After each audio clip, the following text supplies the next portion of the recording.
এবার শাসক দল বিজেপির আদর্শে আপ্লুত হয়ে শনিবার আসামের পাথারকান্দির ডেগারবন্দ জিপির দুটি স্থানে অনুষ্ঠিত পৃথক পৃথক দুটি সভায় অন্য দল ছেড়ে বিজেপিতে যোগ দিলেন প্রায় ৩.৫ শতাধিক সংখ্যালঘু সম্প্রদায়ের ভোটার।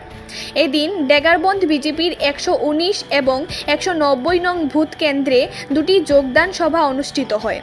নবাগতদের দলীয় টুপি ও উত্তরীয় পরিয়ে বরণ করেন বিজেপির কর্মকর্তারা। সভায় নিজেদের প্রতিক্রিয়া ব্যক্ত করতে গিয়ে নবাগতরা বলেন যে আমরা দীর্ঘদিন ধরে অন্য দলকে সমর্থন করে কোনো সুফল পাইনি। বর্তমানে সময়ে বিজেপির শাসনে দেশ জুড়ে উন্নয়নের জোয়ার বইছে।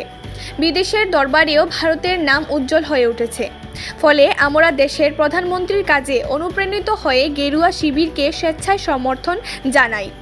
এদিনের দুটি সভায় অন্যান্যদের মধ্যে উপস্থিত ছিলেন বিজেপির ঋষিকেশ নন্দী, কিশোর চৌধুরী, বিশ্বজিৎ চক্রবর্তী, অমৃত পাল, শশীভূষণ রায়, বাপ্পি শুক্লবৈদ্য, রন্টু বর্ধন প্রমুখ। ত্রিপুরা থেকে ভানুচন্দ্রের রিপোর্ট, আসাম প্রাইম নেটওয়ার্ক।